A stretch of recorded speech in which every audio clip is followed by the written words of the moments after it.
欢迎来到黎春正频道，请订阅频道，所以大家不要错过当天最热门的新闻。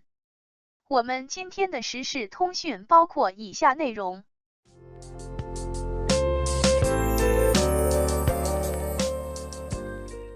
2024年百花奖，5位男演员入围最佳男配角，最终谁能获奖？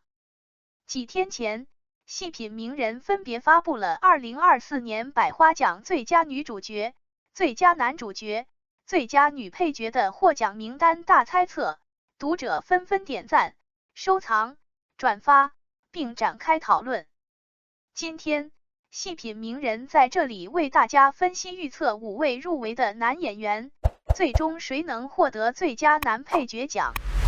这5位男演员的名字及入围作品如下：李雪健，《封神》第1部，《朝歌风云》；张译，《满江红》；张颂文，《志愿军》，《雄兵出击》；范丞丞，《飞驰人生2》；魏大勋，《志愿军》，《雄兵出击》。2024年大众电影百花奖最佳男配角的竞争称得上惨烈，这5位入围的男演员是从33位候选人中突围出来的。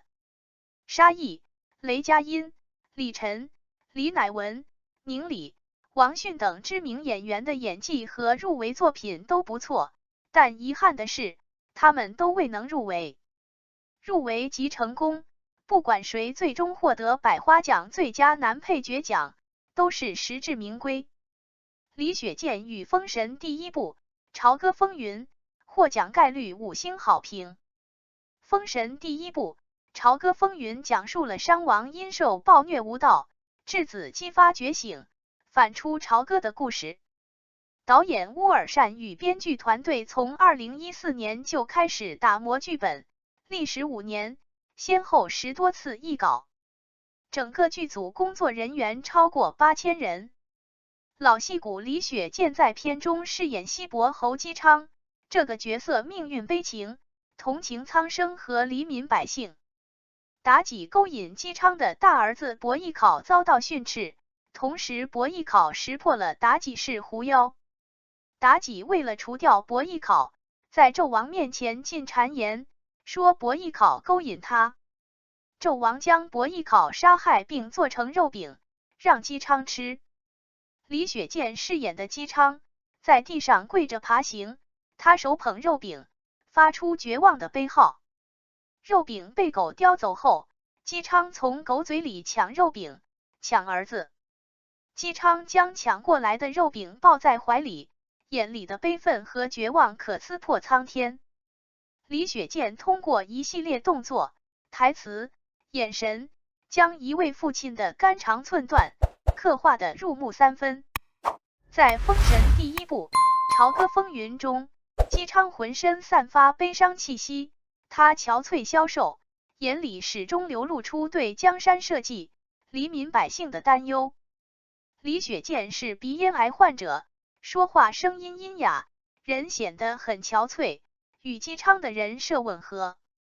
姬昌的小儿子姬发本来是纣王的养子，将纣王当英雄，然而纣王的暴虐无道，终于让他觉醒了。觉醒的过程是痛苦的。姬昌安慰姬发，你是谁的儿子不重要，你是谁才重要。姬发终于成长了。姬昌双手瘦骨嶙峋，身上的衣服褴褛，忍辱负重。姬昌的封地很小，人口也不多，他想让老百姓过得好一些，为了和平团结，他选择了忍耐。李雪健的表演准确、生动、感人，让人热泪盈眶。2023年11月，李雪健凭借姬昌一角，获得第36届中国电影金鸡奖最佳男配角奖。李雪健的精湛演技得到了专家和观众的高度认可。综上所述，细品名人认为，李雪健获得百花奖最佳男配角的概率是5星好评。张译与《满江红》获奖概率是5星好评。《满江红》是张艺谋编剧执导的喜剧悬疑片，票房突破45亿元。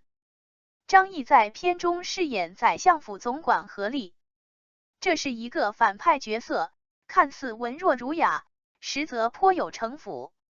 为了演出角色的复杂性，张译创造性的借助小道具来丰满角色形象。张译在片中饰演的何力有2样道具不离身，一是折扇不离手，二是腰间始终佩戴一把短刀。何力用折扇敲别人的脑袋，以动作代替台词。何力惜字如金，与人说话只有1、2个字，城府极深，让人琢磨不透，达到了不怒自威的效果。何力向武姬套话时，刚刚还满脸笑容，转眼间就面藏杀机。配上何力腰间的短刀，笑里藏刀在何力身上一览无遗。张译饰演的何力，在片中的台词滴水不漏，显示出心思缜密的特性。何力这个角色塑造起来有一定的难度，演不好就会被淹没在一众主演之间。张译接到剧本时，也觉得何力这个角色挺难的，他从来没有演过这类角色。如何让角色个性化？张译一直在冥思苦想。何力的2样道具扇子和短刀都是张译的创意，他与张艺谋交流后，得到了张艺谋的认可。张译就是有这种本事，能将一个普通的角色演出彩，并让观众记住。综上所述，细品名人认为张译获百花奖最佳男配角的概率是5星好评。张颂文与志愿军、雄兵出击获奖概率4星评价。志愿军、雄兵出击由陈凯歌执导，全景式、多维度的再现了新中国的立国之战，是一部恢宏、悲壮又不失细腻的史诗级影片。张颂文在片中饰演外交官伍修权。张颂文接到剧本时，感到有一定的压力，因为角色是有原型的。陈凯歌给了张颂文一些文字资料，但影像资料很少。张颂文在资料里熟悉了伍修权后，结合自己的想象来塑造这个角色。张颂文有一场特别精彩的戏被删掉了，他一直心里有遗憾。这场戏是这样的，伍修权有一个十指相扣握拳的姿势，他担心发言一激动会挥手骂人，结果他在联合国陈述时，还是挥着手说了自己想要说的话。陈凯歌出于种种考虑，后期制作时将这场戏删掉了。张颂文以饰演小人物见长，这是他第1次在片中饰演大人物。为了真实的还原角色，张颂文穿着黑色外套，剪着短发。他的细微动作，比如走路、脱帽子、落座等，都与伍修权一致。为了练习这些小动作，张颂文没少费时间和心思。伍修权在联合国会议上的发言让人热血沸腾，当他说起中国人民已经站起来了这句台词时，他的声调、表情层层递进，让人热泪盈眶。虽然张颂文在片中只有短短10多分钟的戏份，但他塑造的伍修权生动、立体，让观众过目难忘。细品名人结合剧情、演技及志愿军、雄兵出击入围演员的表现，认为张颂文获百花奖最佳男配角的概率是4星评价。范丞丞与飞驰人生2获奖概率4星评价。2024年2月10日，喜剧运动题材影片《飞驰人生2》作为春节档的硬菜，在全国各大院线隆重公映，票房达33.98亿元。该片的豆瓣评分达7.6分。《飞驰人生2》由韩寒编剧并执导，讲述了落魄驾校教练张弛在老头乐车厂厂长的赞助下，组成车队参加最后一届巴音布鲁克拉力赛的故事。张弛组织的这个赛车草台班子鸡飞狗跳，笑料百出，让人笑中有泪。青年演员范丞丞在片中饰演赛车手厉小海。范丞丞 1.83 的个头，外形俊朗帅气，饰演的厉小海足够抢眼。为了塑造好厉小海，该片开机前，范丞丞于2020年特意去考了赛车执照，了解到赛车的相关流程。厉小海有赛车天赋，是张弛的徒弟，原是一名试车手，但没上过专业赛道，渴望参加最后一届巴音布鲁克拉力赛来证明自己。范丞丞饰演的厉小海脸上表情不丰富，总是一副老成持重的样子，说话的语气也很平淡。第一次与张弛一起参加友谊赛时，厉小海屈居第二，他的脸上也没有任何情绪变化。厉小海与张弛在车上分别时，张弛的眼里和语言中流露出不舍，但厉小海依然面无表情，语气平淡。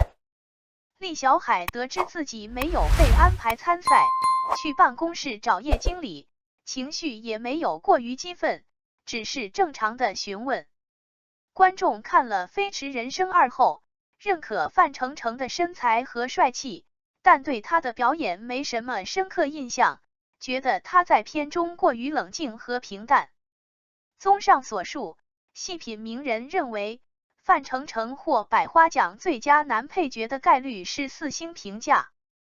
魏大勋与志愿军雄兵出击获奖概率5星好评。志愿军雄兵出击2023年国庆档在全国上映，受到广泛好评，票房突破 6.83 亿元。该片的拍摄过程很艰辛，共选了400个拍摄场景，还搭建了很多建筑。整个剧组的工作人员超过3000人。夏天40多度高温，很多演员穿着棉衣拍冬天的戏。冬天拍摄时，一会下雪一会下雨，机器冻得都开不了。陈凯歌写分镜头时，共手写了2000多张 A4 纸。陈凯歌选演员的标准是，谁适合就选谁。魏大勋是如何进入陈凯歌视线的呢？原来早在2010年，魏大勋在电视剧《毛岸英》中饰演毛岸青。陈凯歌认为他对人物关系有透彻了解，便选择他饰演毛岸英。魏大勋2007年毕业于中央戏剧学院表演系，演艺之路走得比较艰难。低谷时，他曾祈祷，老天保佑我，我是个好人，我想演戏。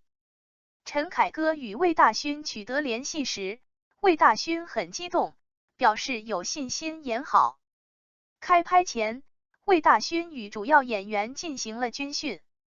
剧组特意请了退伍战士组成军事教官团，每天指导演员练习站军姿，练习战场动作。魏大勋这才知道，在战场上一定要低着身子，这是最基本的战斗姿态。有一场戏是毛岸英跟父亲告别，魏大勋与陈凯歌探讨这场戏到底是父子关系，还是领导与一个士兵的关系。两人经过讨论，达成了这样的共识：儿子要远行，想跟父亲道个别，但又觉得父亲在办大事，不好意思打扰父亲。因此毛岸英只是在窗户里望了父亲一眼，这也可能是最后一眼。毛岸英眼里的柔情和不舍，让观众泪奔。魏大勋外形与角色很接近，温文尔雅，带有几分书卷气，且眼神温暖，坚定有力量。综上所述，细品名人认为，魏大勋获得百花奖最佳男配角的概率是5星好评。以上是细品名人根据剧情及演员在入围作品中的表现而进行的分析预测。李雪健、张译、张颂文、范丞丞、魏大勋这5位演员在入围作品中都有高光时刻，让人过目难忘。但最终谁能获得百花奖最佳男配角奖，要等8月4日颁奖典礼揭晓。感谢您观看视频。如果您觉得本时事通讯有用，请不要忘记点赞、评论和订阅。祝您生活愉快，充满活力！再见。